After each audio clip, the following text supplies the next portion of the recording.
Hello everyone and welcome to part 2 of my episode on the mysterious death of Princess Diana.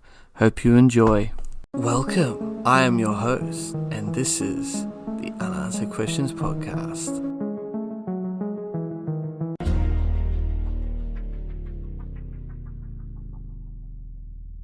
Initial reports stated that Diana's car had collided with the pillar at 190 km per hour, 120 miles per hour, and that the speedometer's needle had been jammed at that position. It was later announced that the car's speed upon collision was between 95 and 110 km per hour, 59 to 68 miles per hour, about twice as fast as the speed limit of 50 km per hour, 31 miles per hour. In 1999, a French investigation concluded a Mercedes had come into contact with another vehicle, a white Fiat Uno, in the tunnel. The driver of the Fiat was never conclusively traced, although many believe the driver was Lee Van Than. The specific vehicle was not identified. It was remarked by Robin Cook, the British Foreign Secretary, that if the crash had been caused in part by being hounded by paparazzi, it would be doubly tragic. Diana's younger brother, the Earl Spencer, also blamed tabloid media for her death. An 18-month French judicial investigation concluded in 1999 that the crash was caused by Paul, who lost control at high speed while intoxicated, which I have a lot of problem with that theory, and I don't think that that is exactly what contributed to her death, but we shall continue. After 1998, it was theorised that there was an orchestrated criminal conspiracy surrounding the death of Diana, Princess of Wales. Official investigations in both Britain and France found that Diana died in a manner consistent with media reports following the fatal car crash in Paris on the 31st of August 1997. In August of 1999, a French investigation concluded that Diana died as a result of a crash. The French investigator, Judge Hervé Stephan, concluded that the paparazzi were some distance from the Mercedes S280 when it crashed and were not responsible. After hearing evidence at the British inquest, a jury in 2008 returned a verdict of unlawful killing by driver Henri Paul and the paparazzi pursuing the car. The jury's verdict also stated, and I quote, "In addition, the death of the deceased was caused or contributed to by the fact that the deceased were not wearing a seatbelt and by the fact the Mercedes struck the pillar in the Elmer tunnel rather than colliding with something else." End quote. Active in disputing the official version of events were the British tabloid newspaper The Daily Express and Egyptian businessman Mohamed Al-Fayed, whose son Dodi was Diana's partner at the time and also died in the crash. In 2001, Diana's butler, Paul Burrell, published a note that he claimed had been written by Diana in 1995, in which there were allegations that her former husband was planning an accident in Diana's car, brake failure, and serious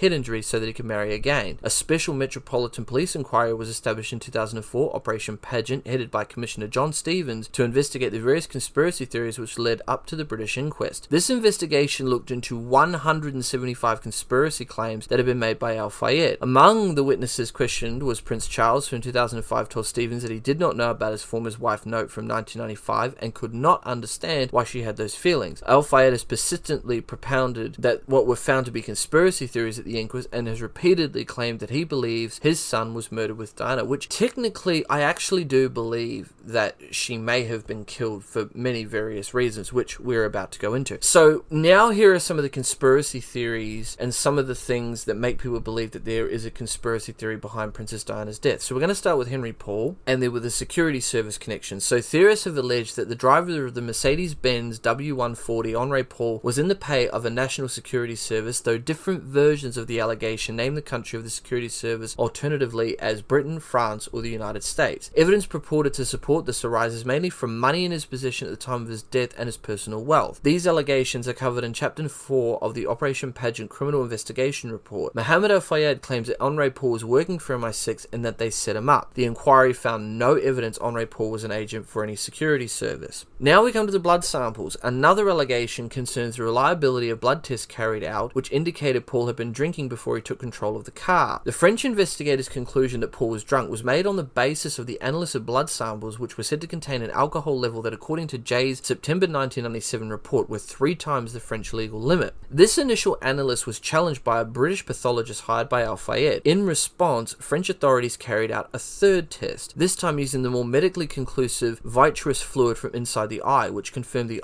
level of alcohol measured by blood and also showed Paul had been taking antidepressants. It has been Stephen claimed that the level of alcohol reported to have been found in Paul's blood was inconsistent with his sober demeanour, as captured on the CCTV of the Ritz that evening. Professor Robert Forrest, a forensic pathologist, said that an alcoholic like Paul, with a high tolerance for alcohol, would have been able to appear more sober than he actually was. The families of Dodi Fayed and Henri Paul did not accept the findings of the French investigation. It was disclosed in 2006 that Lord Stevens had met with Paul's elderly parents, telling them that their son was not drunk. Just prior to Stevens appearing at that inquest, a source close to Stevens stated that this inconsistency could be explained as him being considerate and sensitive towards the elderly couple, an assessment Scott Baker suggested might be credible in his opening comments to the jury. Under cross-examination at that British inquest in 2008, Stevens denied deliberately misleading Paul's parents and said that the chauffeur's condition at the time of the crash did not match the police's definition of being drunk, which he said relied upon someone's physical responses. Stevens said that the available evidence suggested Paul had consumed only 2 alcoholic drinks, but this was not necessarily all that Paul had consumed, and that he was indeed under the influence of alcohol at the time of the crash. An expert cited in the report estimated that Paul had drunk the equivalent of 5 measures of Ricard, his favourite licorice-flavoured French drink,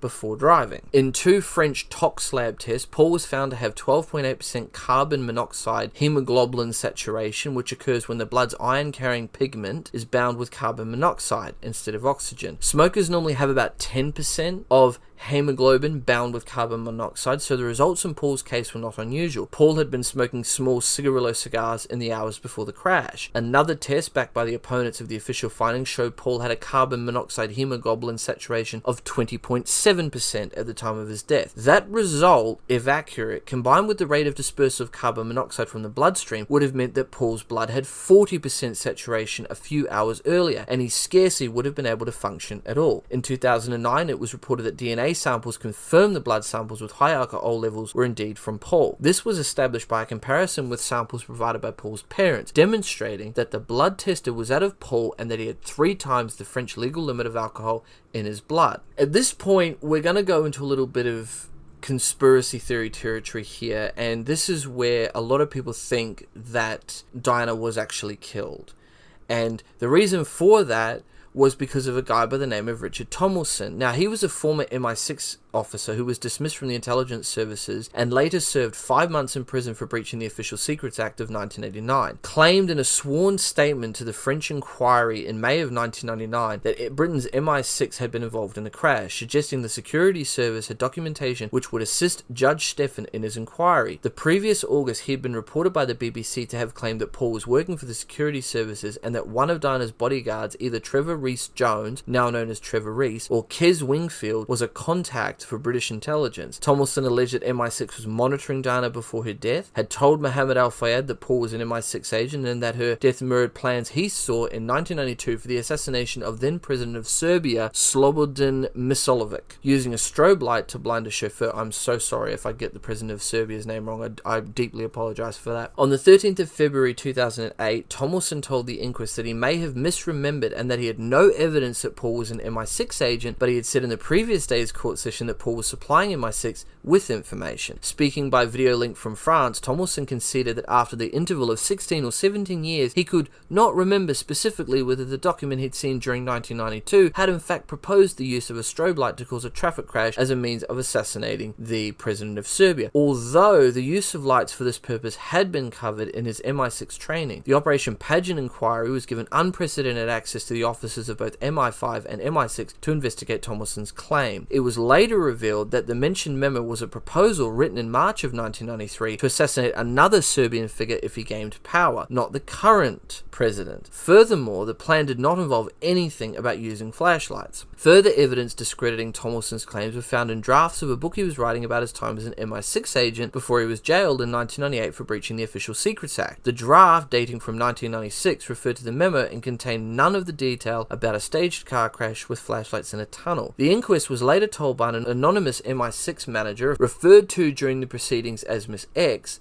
that MI5 were not keeping any file on either the princess or Dodi, and there was no plan involving them. The inquiry concluded by dismissing Tomlinson's claim as an embellishment. It went on to comment that this embellishment was largely responsible for giving rise to the theories Diana was murdered. Tomlinson was arrested by French authorities in July 2006 as part of their inquiry into the death of Diana. French police were also reported to have seized computer files and personal papers from his home in Cannes. Now we move on to the relationship with Dodi Fayed. So one of the main motives which has been advanced for alleged murder includes suggestions Diana was pregnant with Mohamed Dodi Fayed's child and the couple were about to get engaged. The alleged dislike of the idea of a non-Christian within the British royal family meant such a relationship between the mother of the future king and an Egyptian Muslim would not be tolerated. In Mohamed Al-Fayed's view, which he repeated in court at the inquest in February of 2008, Prince Philip, the Prince of Wales, Diana's sister, Lady Sarah McCorkdale, and numerous others were all involved in a plot to kill the princess and his son. Jeffrey Steinberg of the Executive Intelligence Review, EIR, a publican of the American Lyndon LaRouche movement, has also put forward theories that the Prince of Wales was murdered by the security services under the instructions of Prince Philip. An article in the Daily Telegraph in 1998 reporting the EIR conspiracy theories alleged earlier links between the EIR and Al-Fayed, while Francis Wheen reported the following year that Al-Fayed's spokesman had advised journalists to contact Steinberg. Al-Fayed made the assertion in television interviews that the couple were going to announce their engagement on the Monday after the crash, on the 1st of September 1997. Operation Pageant commented that an announcement of such magnitude from the Princess of Wales would have been a substantial media event of worldwide interest and would have required significant preparation. No evidence was found that any such preparation had been made. CCTV evidence shown at the inquest indicates that Dodi left Alberto Raposi Jewelers on the 30th of August with nothing more than a catalogue. Raposi said in 2003 that the ring had been placed on Diana's finger in a St. Tropez hotel and was being resized for future collection in Paris, but later admitted to writer Martin Gregory that he had received legal papers from Al-Fayed, a client for more than 20 years. Al-Fayed said the couple chose the ring in Monte Carlo and Dodi picked it up in Paris the day before he died after it had been altered. This statement of Al-Fayed was contradicted by statements of Claude Roulette, a shop assistant, and the CCTV footage. A CCTV recording demonstrated that a ring had been selected by a Ritz Hotel official. It was bought by Mohamed Al-Fayed after the couple's death. A few short hours before the crash, on the afternoon of the 30th of August, Diana's journalist friend Richard Kay received a call on his mobile phone from Diana in which she asked about what was likely to appear in the days following Sunday papers about her. During this call, she made no mention of any announcement she intended to make. More revealing was a statement given by Diana's elder sister, Lady Sarah McCorkdale, who testified that in a phone conversation with Diana on the Friday the 29th of August, Diana spoke about Dodi Fayed in a manner that gave her sister the impression the relationship was on stony ground. Statements from other friends and confidants Diana spoke to in the week before her death, including her butler Paul Burrell, her friend Lady Annabelle Goldsmith, and her spiritual advisor Rita Rogers, were unanimous that she was firm about not wanting to get engaged or married to anyone at that point in her life. A week before she died, the princess had told Goldsmith, and I quote, "I need marriage like a rash on my face."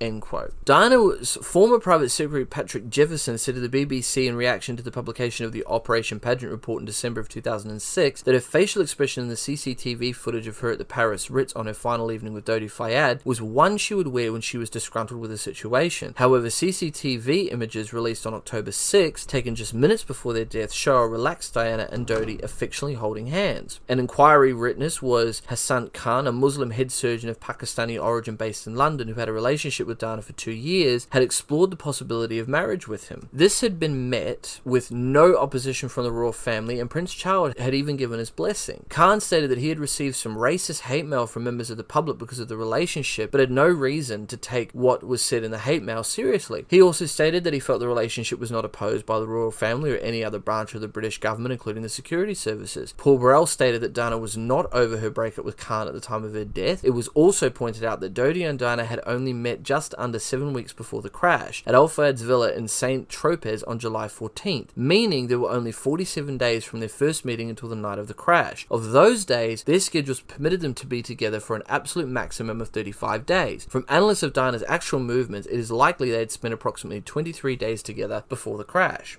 John McNamara, a former senior detective at Scotland Yard, headed Al-Fayed's own investigation for 5 years from 1997 onwards. Cross-examined at the inquest on 14th of February, he conceded that he found no evidence of a criminal conspiracy to kill the princess, or that she was engaged or pregnant at the time of her death, apart from the claims Al-Fayed had relayed to him. In January of 2004, the former coroner of the Queen's household, Dr. John Burton, said in an interview with The Times that he attended a post-mortem examination of the princess's body at Foltham Mortuary, where he personally examined her womb and found her not to be pregnant. In an effort to examine the assertions made by Al-Fayed, Operation Pageant had scientific tests carried out on pre-transfusion blood found in the footwell of the seat in the wrecked Mercedes the Princess of Wales occupied at the time of the crash. This blood was found to have no trace of the HCG hormone associated with pregnancy. The inquiry also extensively interviewed friends of Diana's who were in close contact with her in the weeks leading up to her death. The evidence obtained from these witnesses was of a very sensitive nature, and most of it was not included in Operation Pageant's criminal investigation report. However, it was reported that friends said she was in her normal menstrual cycle and there was no evidence she was using contraception. Al-Fayed's persistence in asserting Diana was pregnant led him to get members of his staff to tell the media that on their final day together, Diana and his son had visited a villa he owned in Paris to choose a room for the baby. While the couple had indeed visited the villa, the circumstances of the visit were exaggerated to say it had lasted 2 hours and that it was in the presence of a prominent Italian interior designer. A security guard at the villa, Ruben Muriel, felt uncomfortable lying about the matter and sold his story to the Sun, stating that the visit lasted just under 30 minutes and was not in the company of any interior designer. He provided stills from CCTV to prove this and said that he had been in the presence of Diana and Dodi for the entirety of their visit, with them having no conversation about them coming to live at the villa. He later resigned from Al-Fayed's employment and initiated an employment tribunal for constructive dismissal after Al-Fayed successfully sued him for breach of contract because of the CCTV images he supplied to the Sun. Senior members of Al-Fayed's staff made derogatory comments about Muriel and Trevor Rees-Jones in their statements to Operation Pageant. In 2004, a Channel 4 documentary, The Diana Conspiracy, claimed that the butler at the villa, who in a June 1998 interview with the ITV documentary Diana's Secrets Behind the Crash, claimed to have shown the couple around with their intent being to live there, was not even present at the villa on that day as he was on vacation. Al-Fayed first claimed that the Princess of Wales was pregnant at the time of her death to the Daily Express in May of 2001. If it is true, it is strange that he sat upon this important information for 3.5 years, end quote, said Scott Baker at the inquest. Talking about CCTV images, the absence of CCTV images showing the Mercedes journey from the hotel to the crash site has been frequently cited as evidence of an organized conspiracy. According to the Independent newspaper in 2006, there were more than 14 CCTV cameras in the Pont de Alma underpass, though none of the recorded footage of the fatal collision. Judge Herve Steffen was appointed as examining magistrate in this case on the 2nd of September 1997, and on that day, by judicial order, he tasked the Brigade Criminale with identifying all video and photographic images along the route taken by the Mercedes. Lieutenant Eric Guigou of the Brigade Criminale led the team that carried out that work, initially by retracing the route several times and drawing up a list of possible locations. His report showed that the team identified 10 locations of CCTV cameras. None of these had any images relevant to the inquiry, since they were principally security cameras facing the entrance to buildings. Most of the cameras were not maintained by the city of Paris. The owners of the buildings to which they were attached operated them privately. There was a traffic monitoring camera above the underpass in the place Diamar itself, but that was under the control of Paris Urban Traffic Unit. That department closed down about 11 p.m, had no night duty staff, and made no recordings. Officers in the police headquarters information and command center could continue to view the pictures shown by the camera in real time, but could not control it. The subject of the TV cameras is dealt with in Chapter 5 of the Operation Pageant report. It was also found that a photograph that was published in a book by David Cohen, Diana, Death of a Goddess, and captioned as having been taken just before the car entered the tunnel, was in fact taken by a photographer as the car left the back of the Paris Ritz. Now we come to a very interesting part of the Diana conspiracy theories. In fact, I think this is one of probably the biggest conspiracies, that it was actually a setup and that she actually wasn't killed in a car crash, but it was actually a car crash that was forced upon her by someone who was driving a white Fiat Uno. So there's many conspiracy theories that surround the white Fiat Uno because it was never found, and there's a lot of conspiracy theories that seem to believe that the white Fiat Uno was actually responsible in some way to Diana's car crashing. So an analyst of the wreckage of the Mercedes revealed it had a glancing contact with the white Fiat Uno under cylinder which left traces of paint on the Mercedes bodywork. Extensive attempts by the French police to find the vehicle involved were unsuccessful. Although no one had seen the Fiat in the tunnel, some witnesses reported seeing an Uno exiting the tunnel. So there's a couple of ways you could look at that. You could look at it as the Fiat was waiting in the tunnel, and because there's no security footage as was established before, there's no way to know that the Fiat wasn't waiting in the tunnel. Diana's car came speeding through the tunnel, the Fiat Uno drove alongside of it, nudged it a little bit. I mean, we've seen this in Hollywood movies. Nudged the car a little bit, the car careened off and smashed straight into the pillar. The thing is, there's no security footage that was taken within the tunnel, so we don't know if the Fiat Uno guided Diana's car with Henri Paul not being able to move out of the way, and the Fiat Uno guided the car straight into the concrete pillar. With no security footage, we can't rule it in, we can't rule it out. And the fact that the Fiat Uno was never found, even though police attempted to find it, also is a little bit suspicious to me.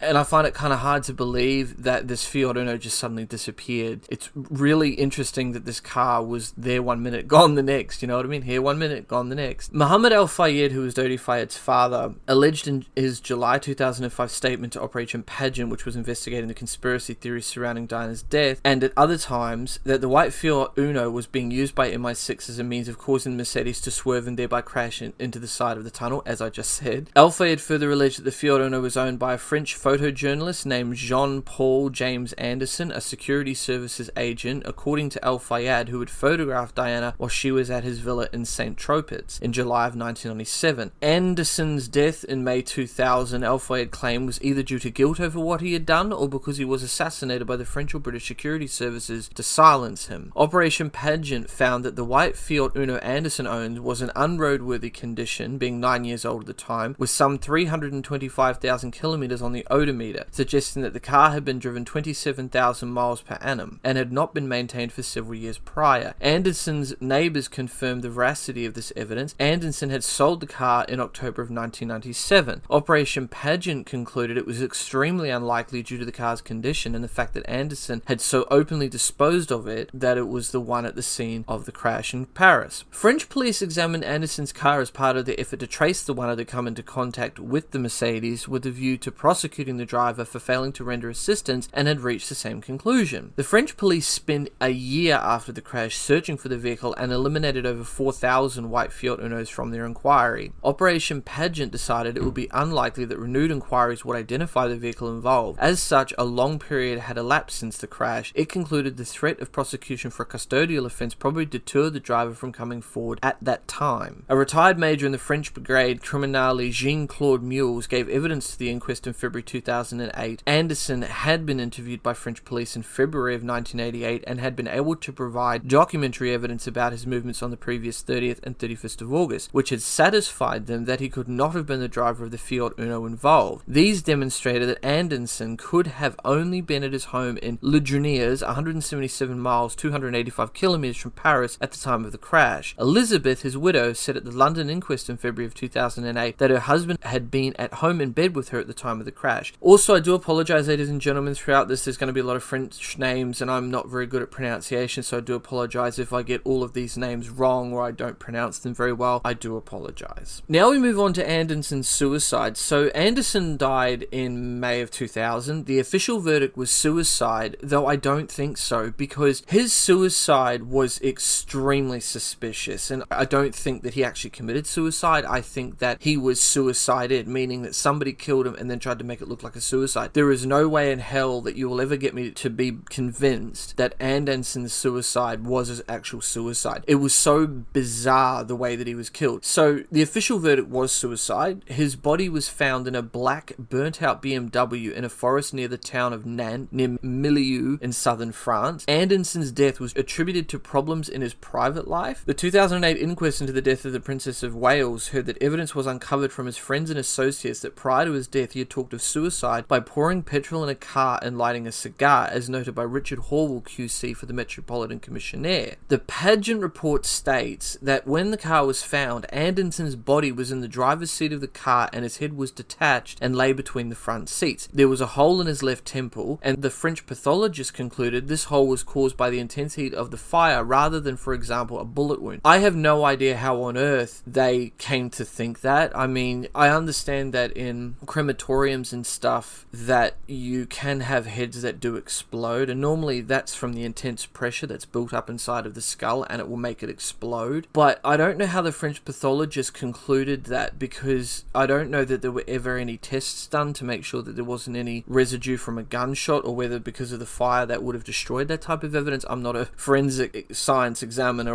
or a forensic scientist, so I don't know whether that could have been done. But I find it interesting that the French pathologist just concluded the hole was caused by the intense heat of the fire, and how they ruled out that it was a bullet wound. Again, I don't know much about how bodies cope under intense heat, so it's possible, but it seems a little bit weird to me that there's a hole in his head and they just naturally assume it's from the fire. Like, why would you not think that somebody may have killed him? The other interesting thing was Operation Pageant found no evidence Anderson was known to any security service, and contrary to Al-Fayed's claims, his death was thoroughly investigated by French police. However, and this was the really, really weird thing about that though, right? Although the whereabouts of the car keys has never been explained. So the car keys, to my understanding, were never found. They weren't in the car with Anderson, and they just disappeared, and nobody knows where they are, and nobody has ever been able to explain how they just disappeared or why they were never found. So if Anderson drove the car there, or his burnt out BMW there, and he decided, okay, I'm going to light myself on fire, where was the gasoline? Like, there's several things about this suicide that really stick out to me. One is,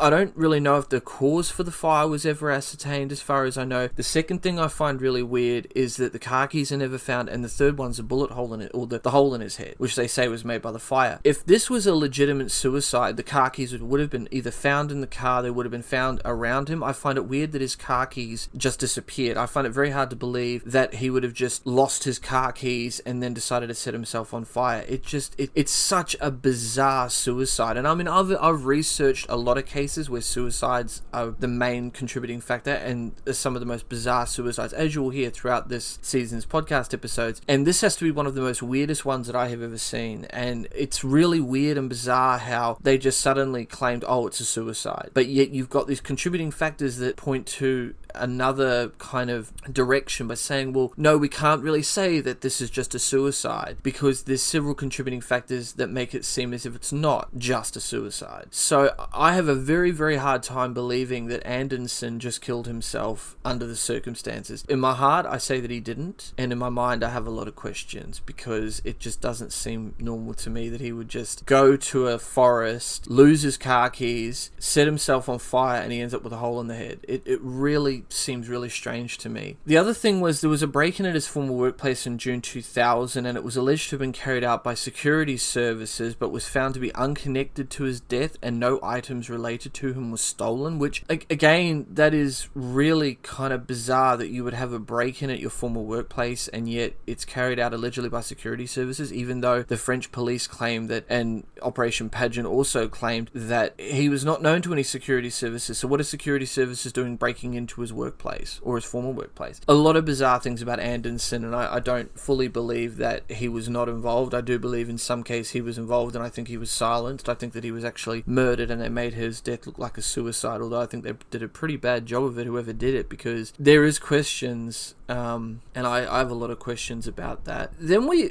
come to another individual by the name of Lee Van Thanth. It has been reported by numerous publications that the white Fiat Uno belonged to Lee Van Thanth, who was a 22-year-old taxi driver at the time of the crash. Thanth owned a white Fiat Uno identical to the one that struck the Princess of Wales Mercedes. Georges and Sabine Duzone identified Thanth as the agitated man they had seen driving the car, end quote. Thanth has always refused interview requests, which again I find interesting, because if you've got nothing to hide, why would you refuse an interview request? I mean, you're innocent until proven guilty, I get that, but it's kind of weird that you would refuse an interview request. I mean, you could look at it as a double-edged sword. You could look at it as you don't want to have allegations thrown at you on a public stage, and then people are going to go, oh yeah, but you might have been the guy that drove that car. Because the thing about accusations is they will stick no matter what. So it doesn't matter if you're innocent or guilty, that accusation will stick with you forever. So it doesn't matter what public opinion of you is, or the political opinion or whatever. If people decide that you're guilty, it doesn't matter what the hell you do. They're going to go, yeah, you were the guy that drove the white Fiat Uno, even though the police cleared you in this investigation, we think you still had something to do with it. So I can understand why he's always always refuse interview requests. However, it does make him look guilty. So you can't really win in that aspect. It's like when you go to a police station and you lawyer up immediately. Some police detectives are going to go, oh, well, if you want a lawyer immediately, then you're guilty because innocent people wouldn't ask for a lawyer straight away. That's not strictly true. Some people just want to be guided through a police interview so they don't say the wrong thing and make themselves accidentally look guilty, which has been done before. So the fact that he has refused interview requests by itself doesn't prove that he's guilty of anything and doesn't say that he's guilty of anything. But at the same time, it sort of does show that he may or may not have some way been involved, or maybe he just doesn't like the limelight. There's many different ways you can look at it. I won't harp on it too much, but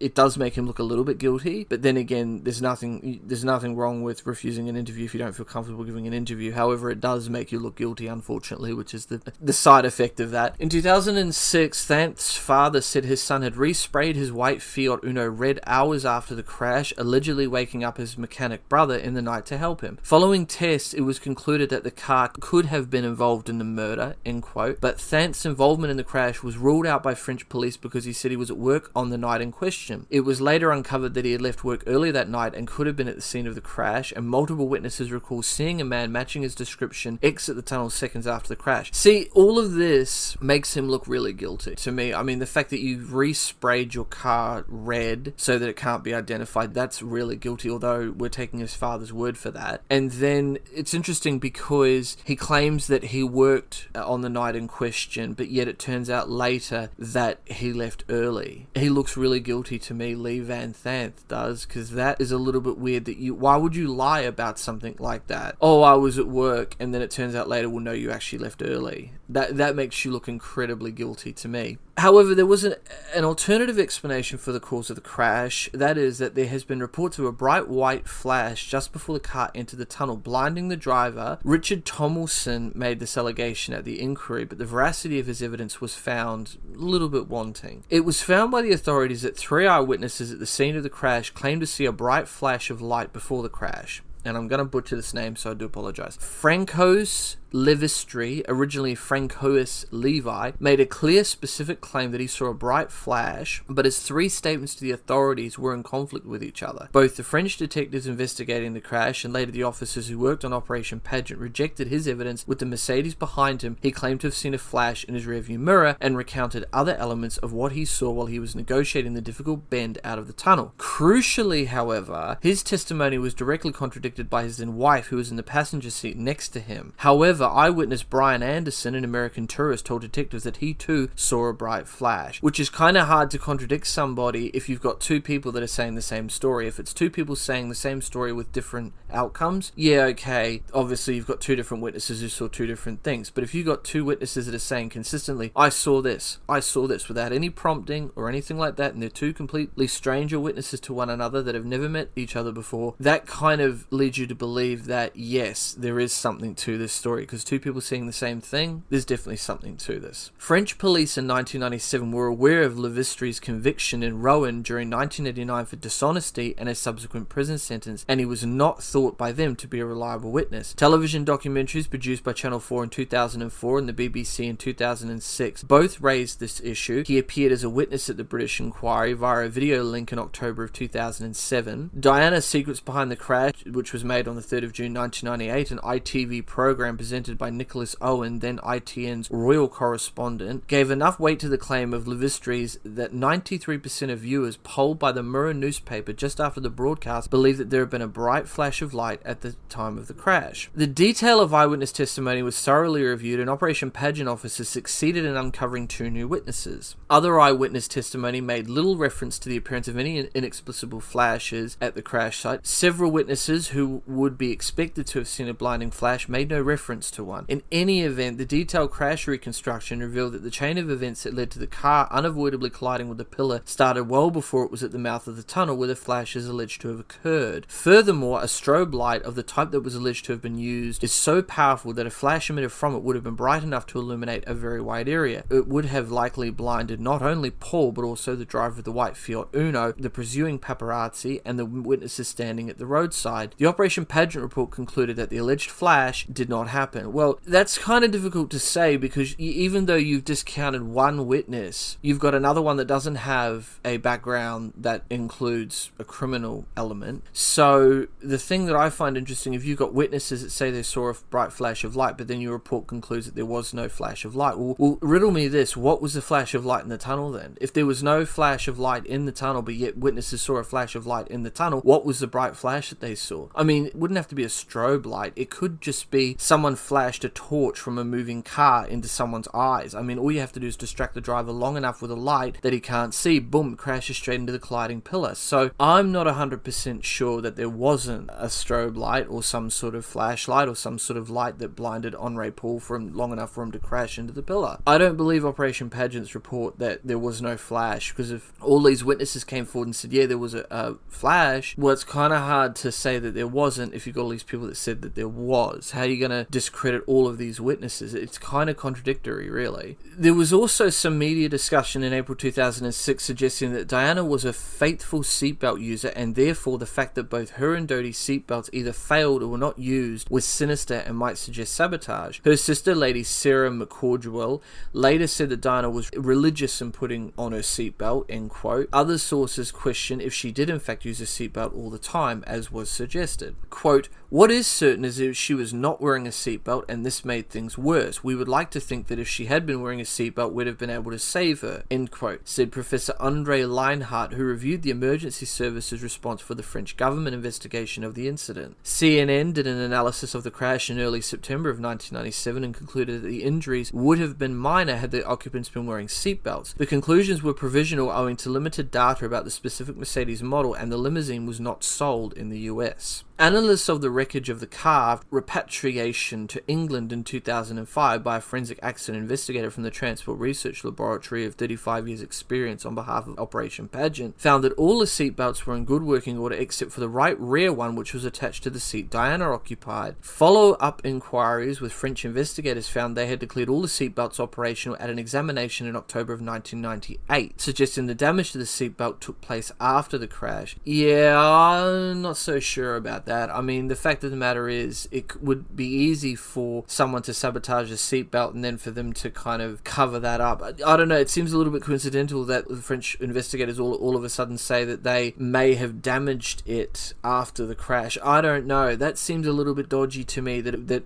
apparently the French police said they were all working order, and then, you know, this forensic accidents investigator for the Transport Research Laboratory gets the car back, and then it's like, well, no, it's not actually in good working order. So, and I mean, this guy works for the Transport Research Laboratory, so if he says it's broken, you know that it's broken. The British inquest verdict explicitly stated that the lack of seatbelts had caused or contributed to the deaths of both Dodi and Diana. Another little bit of a prickly subject was the transport to the hospital. So the first call to the emergency services switchboard was logged at 12:26 a.m. The SAMU ambulance carrying the princess arrived at the Patai Salpateri Hospital at 2:06 a.m. This length of time has prompted much conspiracy-related comment. The period between the crash and the arrival at the hospital takes into account the following: the time taken for emergency services to arrive, the time taken by the Sapeurs Pompiers fire service of Paris to remove Diana from the damaged car, and the actual journey time from the crash site to the hospital. Police officers Sebastian Dorez and Lino Gagladorn were the first emergency officials to arrive at the scene at around 12:30 a.m. Sergeants Xavier Gorman and Philippe Boyer of the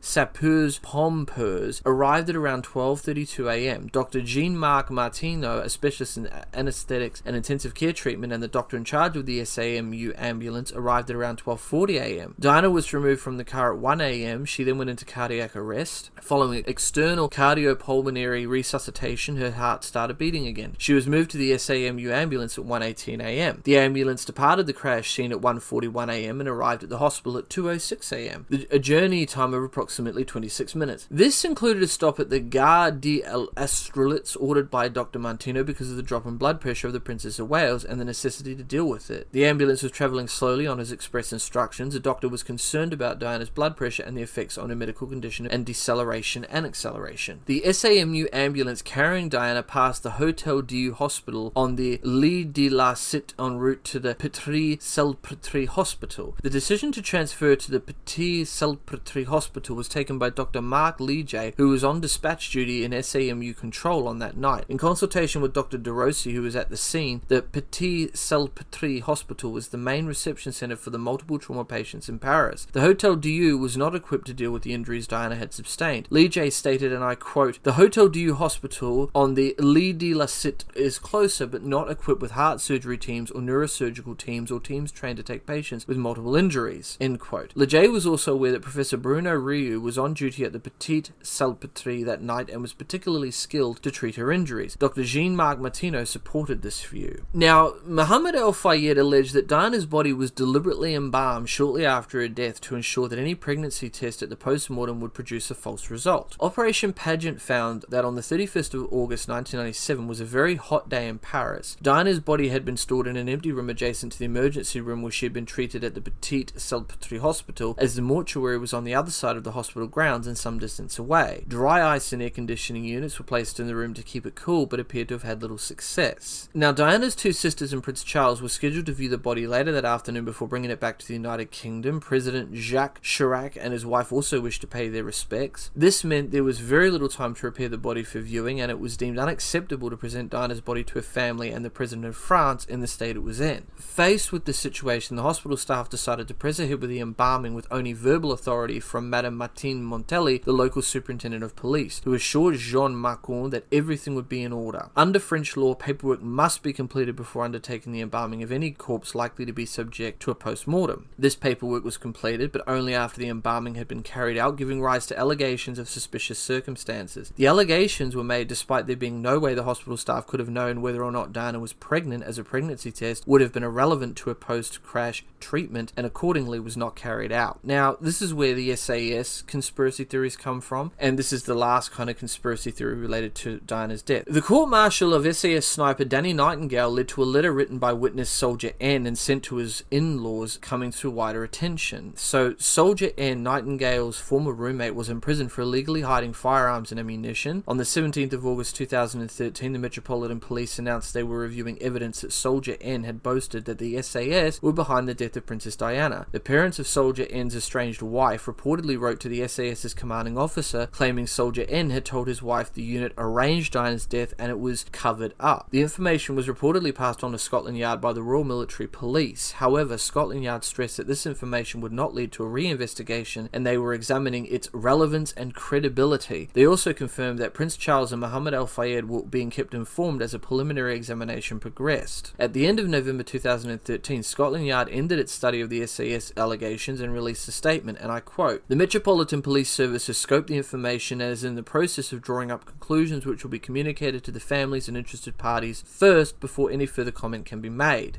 End quote. On the 16th of September, it emerged from Sky News reports that there was no credible evidence that the SAS was involved in the death of the princess and the others, and thus no reason to reopen the investigation. That's all for this week. Join me next week for part 3.